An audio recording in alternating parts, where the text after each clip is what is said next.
So with everything that we need to do in the North Pole over and done with, I'm just gonna run over here and check the other corner just in case there's a treasure chest. No, no, okay, we're good. So with everything in the North Pole that we need to do over and done with, we're ready to head to the moon. Now, this is a bit like of a ripoff, but the way you get to the moon is to go into the airship and then press a button to go to the moon. You don't actually fly there on the world map because that would be silly. So I guess they just ripped off Final Fantasy IV. Teleportation, yeah. Scooby-Doo-Wop. It's so weird to have this kind of... Oh yeah, by the way, I figured out what was wrong with the controls. It turns out that the controls for the airship use the diagonal inputs, which are like always disabled in SNES emulators by default. So I had to re-enable them. So yeah, the airship does control quite smoothly. It's so weird to have this Final Fantasy VI-esque Mode 7 airship going on, where it's effectively just a fancy-ass stage select.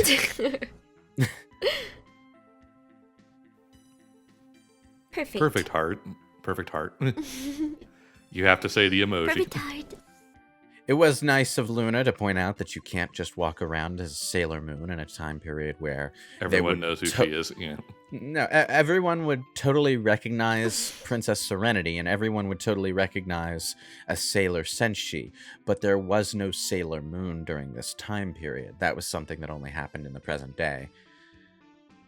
There are fan theories as to why that is, but yeah, the princess wasn't a Sailor Scout in the past.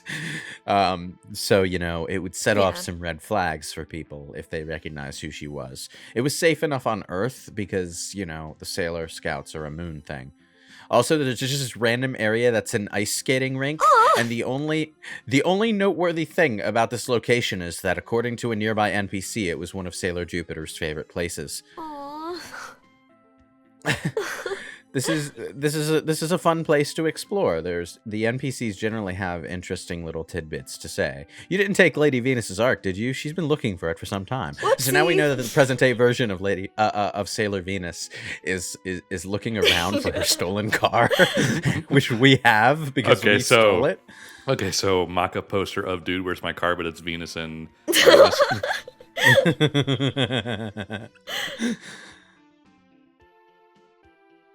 So that seems a bit unfair, though. Venus gets a spaceship and Jupiter gets an ice skating rink. I don't know. I mean, I'd rather have a spaceship than an ice skating rink. I'm not sure. I think I might rather have the ice skating rink myself. I mean, it's not like I go anywhere, so where would I go in a spaceship? I mean... I don't know, to space? Why would I want to go there? It's empty. It's also cool, though. It is pretty cool. Who do you think I am? Jeff Bezos? Come on. But okay. Also, imagine the fuel costs.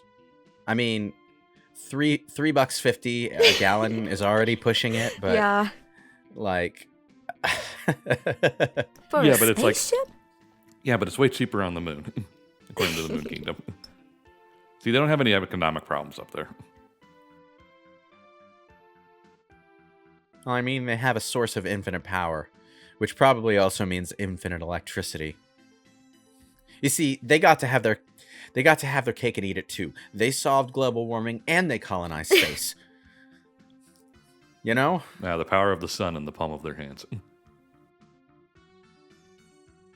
Actually, one of the kind of cracks in the lore of Sailor Moon as a whole is that, I don't think it's ever specified, what role Earth plays in the whole Crystal Tokyo future utopia storyline.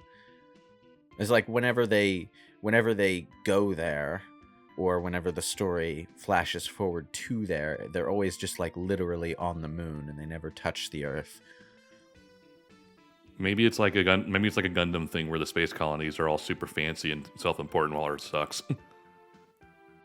Oh, that's almost that's like a staple of futuristic science fiction, where Earth is just filled with megatropolises that are that are like kind of pissed to live in if you're not already uber rich. It's just kind of funny that the only one that you had to even remotely potentially write is Cowboy Bebop.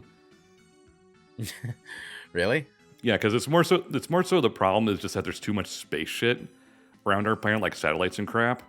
Mm-hmm. So due to that and just a general warp gate accident when they were making them, it's just the Earth's just somewhat unlivable because there's just too much crap falling down and blowing things up. Oh. Yeah, that seems like a mistake that we're not stupid enough to happen, and that's saying a lot. But, like, generally, in science fiction, what winds up happening to the Earth is that it gets so late-stage capitalist that it's just a lot of big cities and hyper-urbanization. So, like, there's a massive division between the rich and the poor. So most people who fall in between those two categories go make a life for themselves in space, where things are make quite it big so in the off-world colony. And then they go join like some farming colony halfway across the galaxy or something, and that's how that usually tends to end up. So like that, it's like I'm not kidding. That's like literally the backstory of the Earthborn Shepherd in Mass Effect. They were a street punk because Earth sucks, you know.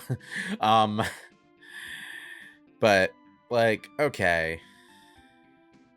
You know, when I realized how many cool NPCs there were to talk to in this town, I started looking all excitedly through all the boxes and pots, thinking, oh, there must be treasure here too, because whoever designed this area knew what they were doing.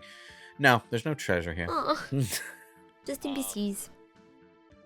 Like, not even in obvious places where you might think there'd be a treasure chest, like over in these corners. There's just a lot of negative space here, which I won't exactly criticize the area for. The amount of space you have to walk around in does emphasize how grand this place is supposed to be. But I just realized that the warp circle that leads to the underground is literally underwater in the fountain. What? Why is it underwater in the fountain? Because you have to stand on that circle later to get into an underground area, but it's in the fountain here? I didn't notice that while I was playing. Oh, Jesus. Why? Okay, it's a good hiding space then if you didn't notice. Well, why that environmental detail, though? Why would they put a warp spot in the fountain? Is it like... It's not a very effective, super secret, like, escape passage or whatever it was meant to be if you have to drain the fountain to access it. Well, I mean, it's a fountain. It can't be that deep. You could still probably just go in there. Like, it's got, like the water in the fountain is what, like, at most a foot deep? It's also in the front lobby, so the last place you would want to go during an invasion. There's imagine the invasion of Hyrule Castle from Twilight Princess, and Princess Zelda and her army are like in the castle lobby, and instead of throwing down her sword and surrendering to the forces of Twilight, Zelda just jumps into the fountain knee-high in water and walks into the middle of it, and her enemies are just like, okay, what the fuck are you doing? And she disappears. Does anyone else find it weird that her hair is purple in the portrait, but it's gray in her sprite? That is a little interesting. I'm not really sure why that is. Maybe they just wanted it to pop against the gray background. Yeah. I do know that silver is the color of hair she's supposed to have. But I think, like, I'm not actually sure, but I think Princess Serenity in the manga might also have had silver hair in her past life. So the blonde hair is kind of a new thing for her current life, but a little difficult to say, seeing as how the manga was black and white. A lot of manga will do that just because it's that way. It's easier to convey the color. Where it's like, oh, their hair is either black, white, or some kind of grayish silver when they're trying to be all fancy like that. No, but I mean like in the color pages. Oh. Because the big volumes that I have do have the color pages. They're full size and everything. The Eternal editions are really great volumes. Yeah. Kind of heavy, though. There's a lot of manga there. I don't mean heavy in a figurative, emotional sense. I mean like physically heavy. Well, they're also using better quality paper than they usually do for manga. So yes, they are. It's just, it does start to wear on your wrists a little when you're sitting up trying to read through a whole volume of that stuff. I still need to get the Sailor V volumes. I should probably do that later this month. I've been holding off on reading through all 10 volumes because I want to read through Sailor V first. Because I think that would lend context to the first arc again. I still haven't watch that one room be the one pot that has something in it. And you ignored it. That would be like a thing. But those rooms down there, the reason they're empty is because all the sailor soldiers are off doing other things. Well, as we established, Venus is looking for her car. Someone stole Sailor Jupiter's ice skates and hung them from a power line, so she's dealing with that whole situation. It's going to end in blood and tears because it's Sailor Jupiter and you just don't mess with her. But like, okay. Okay, so what would Mercury and Mars be doing? What would Mercury and Mars be doing? Mercury is probably just like at the library, reading. Accurate. Lost track of time, meant to go home 2 hours ago. And same. I've done that.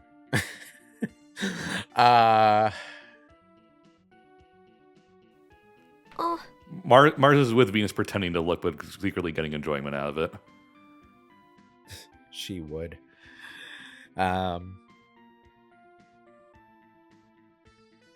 would make a joke about them all being with their boyfriends, but we've actually been to the Earth Palace and their boyfriends are just hanging out in their bedrooms. So, alone. So, oh, wait.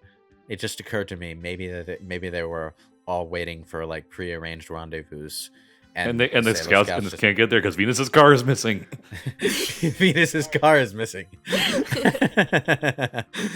Actually, yeah, that would be a really funny outcome for all of this because Sailor Moon time traveled that one time and needed to borrow Venus's car. They couldn't hang out with their boyfriends. Sacrifices have to be made for the greater good, guys. The greater good. Okay, so like we're done exploring. Leave and come back. We'll leave and come back, yeah. Now that we've done all the stuff that needs to be done. Teleportation, yeah. Yep. I must go. My planet needs me. On second thought, let's get back to the moon. Are you gonna pass me? That's not the right button. New. That was fast. Charge! Charging, go!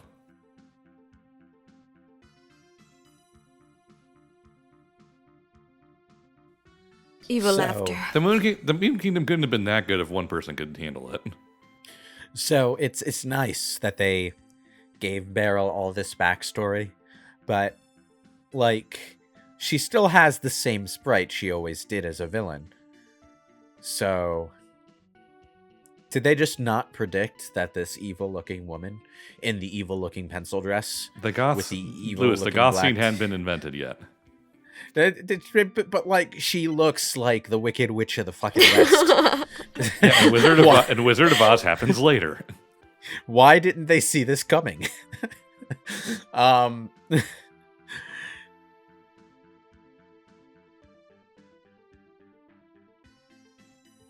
Okay, so in the destroyed version of the Moon Kingdom, you actually can't go and explore most of the side passages because they end in dead ends, and even those that let you go partway down them just end in rubble. All I want is one time in one of these games where, there's this big whole attack thing going on, and they obviously block off all your exits. It's like, I just want there to be like a wall of bodies there blocking the way. It seems like we've hit a dead end, and then everyone just God. Wow, that's terrible. Hey, someone's got to keep the brevity up in these situations. It's literally a dead end. Anyway, oh no, me. Yeah. Quick, wake up, me. We have to help me.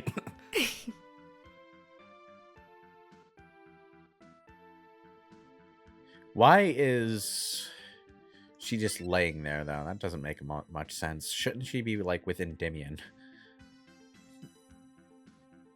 Oh, no.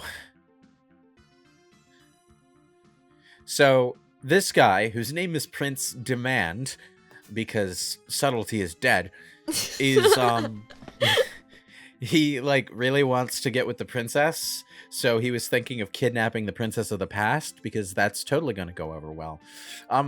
But in order to keep the timeline from changing, Sailor Moon decides, like, you can take me instead, because, you know, less time paradox involved. So Sailor Moon is going to be out of our party for a little bit here. A very little bit, because we'll, like, immediately go to a small cave section to rescue her, but... Yay. The upshot of this is that I don't get to use Sailor Moon and Sailor Venus's big attack buff fusion spell, so, that's annoying.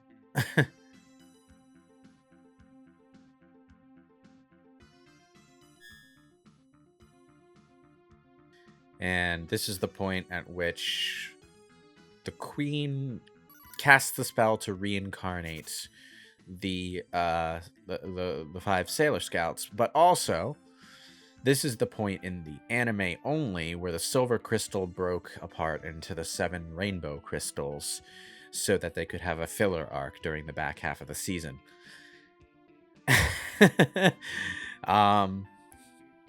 Since we're in anime land, they actually do an interesting thing with this logic, where if we, the Oppositio soldiers, retrieve just one of the rainbow crystals in this time period and prevent it from connecting to the other crystals later, then the silver crystal will power down and we can change time easier. Guys, I'm pretty sure you don't understand how time travel works. Because I'm pretty sure this would just stop the silver crystal from reforming at all. But, like, okay. No, that's not how that works, Power Sid. down Please my stop. Look, you just guaranteed that Queen Beryl wins the war. Okay? I'm pretty sure that's not what you wanted. I mean, it wouldn't be the silver crystal anymore. It'd be the mostly silver crystal. The mostly silver crystal. No, I know what they did. They Almost. accidentally created the fan fiction timeline where the first arc lasts forever because no one can find the fucking 7th rainbow crystal.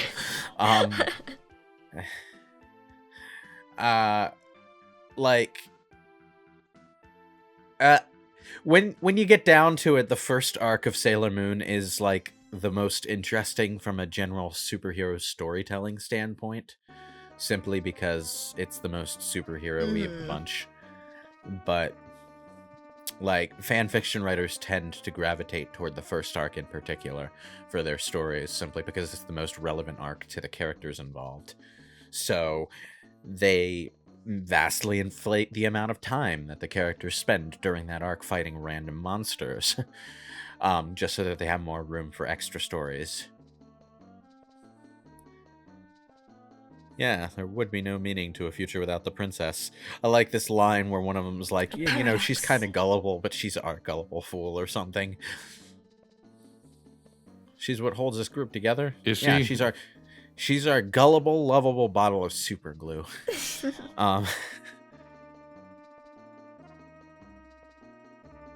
Okay, Venus, you're the last person in this group who has any right to be accusing someone of being kind of gullible. Or I was gonna say, of the group here, you're probably still like the most like Usagi Venus. Mm-hmm.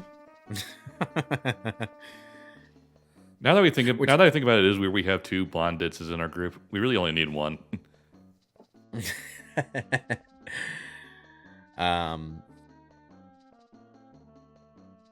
So, does the castle have a basement?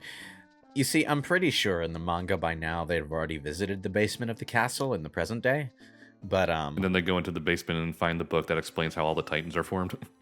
I like how, just to make sure you know what you're looking for, they fade all the way to the actual like future moon area just to show you the circle, and they handle this transition so unsmoothly that it even changes the music you're listening to for the 2 seconds you're looking at the circle.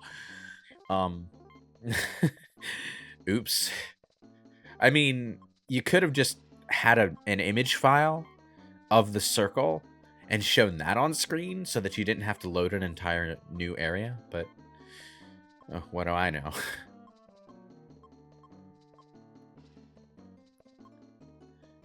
I'm trying to decide who to take with me. I think I settle on Jupiter because I think she's just like a little bit stronger offensively than Mars, but I could be wrong. In any case... Quick, we got 30 seconds to kill. Rearranging. Yeah, I just need to get everyone into formation because like at this point in the game, you really do not want to screw up your formation because it can be the difference between victory and defeat. The gradient between front row, middle row, and back row in terms of damage output and damage taken from attacks is huge. It's not like Final Fantasy where it's really easy to keep in mind either, where like in Final Fantasy, if you're in the back row, you're dealing less damage but taking less you're dealing half damage but taking half damage. It's really easy to keep it straight in your head, but with the formation system in this game, like I can never tell who is going to be doing decent damage from the middle row. And I know that the back row is just like a complete lost cause offensively, which is why I'm in victory formation and only have Mercury back there.